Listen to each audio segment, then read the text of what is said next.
Hello សួស្តីអ្នកគ្នាជួបជាមួយខ្ញុំម្ដងទៀតហើយហានហើយបន្តថ្ងៃនេះដែរគឺយើងអាចបានមកលេងហ្គេម Block Fruit អីទេគឺយើងមកគឺយើងឃើញហ្គេមថ្មីមួយគ្នាយើងមកក៏ឆ្លៀតចូលលេង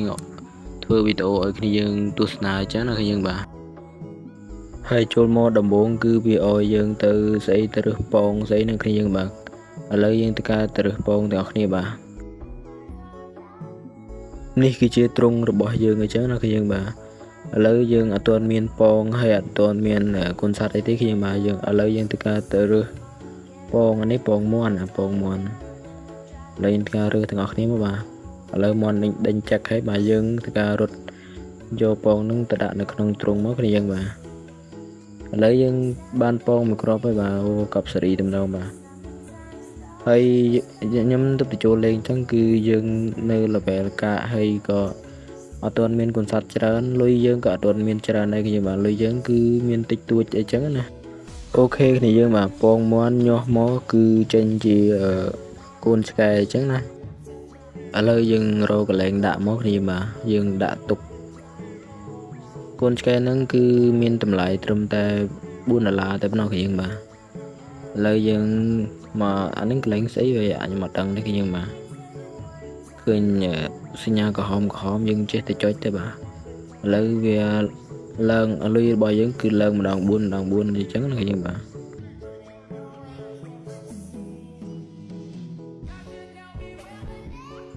ឥឡូវយើងធ្វើម៉េចឲ្យគ្នាយើងបាទយើងធ្វើម៉េចឲ្យយើងរត់លឿនអញ្ចឹងណាយើងគឺថាយើងឡាយរត់យឺតខ្លាំងមែនតើបាទអាហ្នឹងធ្វើម៉េចយើងរត់ជាមួយគេមែនទេគឺយើងអត់រត់ទេខ្ញុំបាទយើងអាហ្នឹងយើងធ្វើម៉េចយើងខ្ញុំអត់ដឹងទេបាទហើយយើងទៅការមកផ្លែតសិនមកខ្ញុំបាទគឺវាដល់កន្លែងនាទីដែលមានពងច្រើនមានពងល្អអញ្ចឹងណាអាកន្លែងហ្នឹងស្អីគេយើងចិត្តទៅចុចទៅបាទអូខេគ្នាយើងបាទដោយសារតែយើងឡើយរត់យឺតខ្លាំងមែនតើអញ្ចឹងយើងមានតែមកយកលួចពងមាន់នេះមកខ្ញុំបាទអាហ្នឹងដូចជាមិនមែនពងមាន់ទេអាហ្នឹងញាស់ទៅឡើងចេញគុណសត្វផ្សេងវិញដល់ពេលអញ្ចឹងខ្ញុំវាឆ្ងល់lạiអញ្ចឹងណាខ្ញុំបាទឥឡូវយើងធ្វើការដាក់បញ្ញុះវាមកបាទនៅពេលដែលយើងដាក់បញ្ញុះហើយយើងចាំផ្លែតមកគឺដល់ពេលដែលវាញាស់ចាំមើលថាវាចេញជាគុណសត្វអីអញ្ចឹងណាខ្ញុំបាទឥឡូវនេះគឺយើងអាចបញ្ញុះបានហើយគឺយើងបាទយើងធ្វើការបញ្ញុះទាំងអស់គ្នាមកបាទចាំមើលថាចេញជាគុណសត្វអីអូអានេះមិនចេញមន់ខ្ញុំបាទមុនមិញចេញគុណចេញពងមន់ចេញចេញពងមន់ចេញជាគុណឆ្កែវិញដល់កកតែម្ដងបាទហើយវាអោយអាប់ទៀតយើងចេះតែអាប់ទៅយើងបាទឥឡូវមន់ហ្នឹងគឺប្រហែល$4ដូចគ្នាបាទឥឡូវយើងទៅការមករើសពងទៀតមកយើងបាទឥឡូវយើងការមករើសពងពងមុខនេះម្ដងយើងបាទចាំមើលថាយើងរើសរួចយើងរត់ទៅអត់ទេអូខេគ្នាបាទគឺថាយើងរត់យឺតខ្លាំងមែនតើដល់ពេលអញ្ចឹងទៅគឺយើងអាចយកពងនឹងបានទេគ្នាបាទឥឡូវយើងកាយយកម្ដងទៀតមកបាទរត់លឿនយើងណាគ្នាបាទគឺយើងអាចឥឡូវយើងធ្វើការមកអាប់ក្រេតទ្រុងរបស់យើងសិនគឺយើងបាទឲ្យយើងដាក់ទៅបានយើងអាចដាក់គុណសត្វបានច្រើនជាងមុនអញ្ចឹងណាអូខេគ្នាបាទដល់ពេលដែលយើងអាប់ទៅយើងបាននេះប្រដាប់នេះដូចគេតែយើងចុចទៅយើងចេញយើងអាចមើលនេះអានេះបានគ្នាបាទអូខេគ្នាយើងបាទបន្ទាប់ពីការរត់អស់រយៈពេលយ៉ាងយូរគឺយើងបានលបឿនប៉ុណ្ណេះអីចឹងណាយើងបាទតែលបឿនរបស់យើងគឺនៅតែរត់យឺតដដែលគ្នាយើងបាទអញ្ចឹងយើងមានតែមកលួចពងមាន់នេះដដែលគ្នាបាទដោយសារតែមាន់ហ្នឹងគឺរត់យឺតដូចយើងអញ្ចឹងយើងអាចលួចពងរបស់វាបានអញ្ចឹងណាឥឡូវអាហ្នឹងពងស្អីនឹងតែយើងសាកមកបញ្ញុះទៀតមកគ្នាបាទសង្ស័យតែចេញអាហ្នឹងចេញកូនឆ្កែម្ដងទៅដឹងយ៉ាងឥឡូវយើងធ្វើការលួចមួយទៀតមកគ្នាបាទនិយាយសើយើងបាទយើងបានពងមួយទៀតហើយយើងដាក់ភ្ញាស់ទៀតមកយើងធ្វើការទៅលួចមួយទៀតមុនហ្នឹងគឺកំពុងតែដេកវាអត់ដឹងខ្លួនទេបាទយើងលួចយើងរត់មកបាទឥឡូវយើងដាក់ភ្ញាស់មួយទៀតមកបាទអូខេយើងបាទញាស់ទៅចេញកូនឆ្កែដល់កលមកចេញកូនឆ្កែមួយចេញកូនមាន់មួយអញ្ចឹងណាហើយកូនមាន់ហ្នឹងគឺ តម្លៃខ្លួនរបស់វាគឺត្រឹមតែ$1តែប៉ុណ្ណោះបាទអាហ្នឹងគឺកូនមន់ទៀតគ្នាបាទអូខេគ្នាយើងបាទអូខេគ្នាយើងបាទយើងទៅការមករត់អាហ្នឹងដូចជាម៉ាស៊ីនយើងរត់ហាត់ប្រាណបាទគ្នាបាទឥឡូវកម្លាំងជើងរបស់យើងរត់ទៅបានបូក5ទេគ្នាយើងបាទឥឡូវយើងទៅការរត់ទាំងអស់គ្នាបាទឥឡូវនេះវាចេញនាទីដែលយើងអាចរកពងល្អបានអញ្ចឹងណាយើងបាទឥឡូវយើងរងចាំតែរកចំពងល្អទាំងអស់គ្នាបាទអូខេនេះយើងបាទយើងរត់ចាំមើលថាយើងអាចយកពងនេះបានអត់គេយើងបាទដោយសារតែយើងរត់យឺតខ្លាំងមែនទែនបាទអើយគ្នាយើងបាទមកជាប់អីគិតអីនឹងគ្នាបាទជាប់អង្គប់ហើយពីណាគេមកដាក់អង្គប់អីណាដល់កតំណឥឡូវយើងទៅកម្មលួចអាមុខ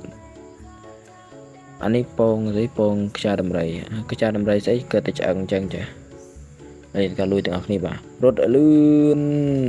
អូខេគ្នាបាទគឺយើងរត់អត់ទាន់ទេគ្នាបាទអញ្ចឹងយើងមានតែលួចពងនេះទៀតគ្នាបាទអាហ្នឹងពងទាមន់ញ៉ាំអត់ដល់ក៏ហ្មងកន្លែងពងទាហ្នឹងគឺយើងរត់ទាន់គ្នាបាទឥឡូវយើងបានពងគ្រាប់ទៀតហើយគ្នាបាទអូខេយើងទៅកម្មមកបញ្ញោហាពងនេះអាហ្នឹងពងស្អីវ៉េអាហ្នឹងស្អីពងស្អីត្រីឆ្មាលីត្រីយើងមើលនេះបាទក្បាលឆ្មាខ្លួនត្រីហើយដៃស្អីណាដៃជើងឆ្មាអញ្ចឹងមែនដល់កតែម្ដងបាទអូខេគ្នាយើងបាទឲ្យអាប់ស្អីទៀតយើងចេះតែចុចទៅបាទឥឡូវយើងក៏ដាក់កូនសត្វនឹងមកបាទអូខេគ្នាយើងដាក់អត់ចូលទេយើងទៅការរកកន្លែងចុចដូរសិនយើងមិនដឹងកន្លែងតាណាទៅនេះយើងចេះតែចុចទៅបាទអូខេគ្នាយើងបាទយើងដូរជាមួយអាមន់នេះមកបាទអូខេគ្នាបាទយើងមកមើលកន្លែងនេះគេលក់អីគេបាទនឹងលក់អីទេបាទឥឡូវយើងទៅការទិញមើលខ្ញុំបាទអាហ្នឹងចំនួនតែ$100ទេខ្ញុំបាទយើងការមើលសិនទៅខ្ញុំបាទយើងទៅការទិញអា$100នេះមកយើងបាទកប់សេរីអាហ្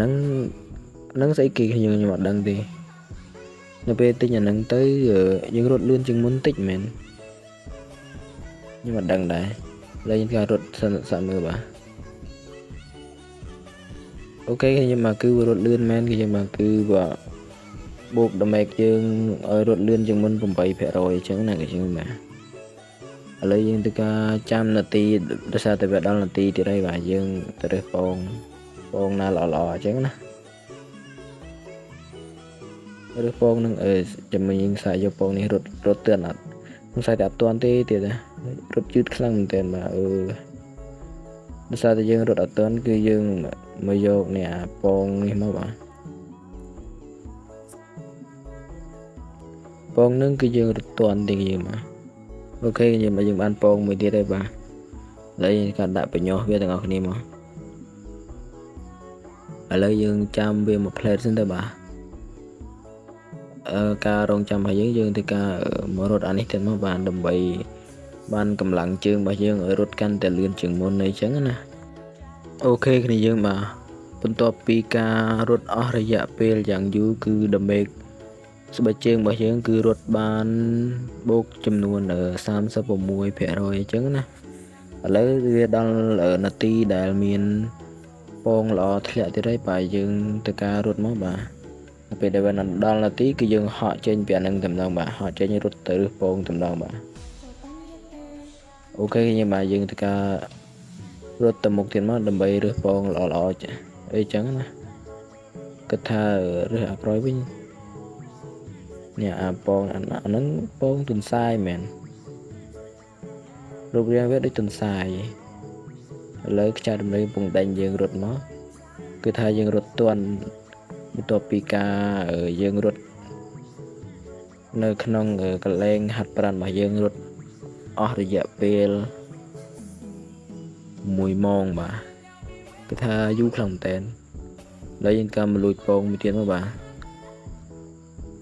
អូខេយើងបានពងមួយទៀតហើយបាទឥឡូវយើងការដាក់បញ្ញោះវាមកបាទចាំមើលថាវាញាស់បានគឺ ចេញជាពងអីចឹងណាឥឡូវយើងធ្វើការទៅរើសពងមួយទៀតមកបាទយកពងពើមាសយើងបាទពងទាពើមាសអញ្ចឹងណាទាហ្នឹងដែលយើងមិនទឿនទេបាទឥឡូវយើងត្រូវដាក់បញ្ញុះមួយទៀតមកបាទអូខេយើងបានពងចំនួន3គ្រាប់អូខេគ្នាយើងបានបន្ទាប់ពីរត់អស់រយៈពេលយ៉ាងយូរឥឡូវយើងដល់ម៉ោងទៅរើសជាមួយនឹងពងល្អទេបាទឥឡូវយើងធ្វើការរត់ទៅរើសតែម្ដងទៅបាទយើងទៅរើសពងខ្លាម្ដងយើងបាទចាំមើលយើងរើសពងមួយណាយើងមើលសិនបាទយើងយកអាណាធំជាងគេអាណាធំជាងគេយើងយកនឹងអញ្ចឹងណាដល់យើងយកបានហើយយើងរត់មកបាទខ្លានឹងដេញយើងមិនទាន់ទេបាទខ្លានឹងកាក់ស្ពៃនឹងបាទទីបំផុតយើងបានពងខ្លាហើយបាទអាហ្នឹងមិនពងខ្លាទេហ្នឹងយ៉ាងឥឡូវយើងធ្វើការរត់ទៅមួយទៀតមកបាទឃើញពងនេះវារាំងល្អតែយើងអត់ចង់បានទេយើងមករើសអាពងនេះម្ដងបាទអាហ្នឹងពងទុនសាយទៀតបាទតែយើងយកមួយនេះបាទអានេះមានធំជាងអញ្ចឹងណាយើងធ្វើការរត់ទៅបាទអូខេយើងបានពងមួយទៀតហើយបាទកັບសេរីតែម្ដងបាទអូខេគ្នាយើងបាទដើម្បីកុំឲ្យវីដេអូនឹងវែងពេកខ្ញុំសូមបញ្ចប់វីដេអូត្រឹមហ្នឹងណាគ្នាយើងបាទចាំជួបគ្នាវីដេអូក្រោយទៀតណាបាយបាយ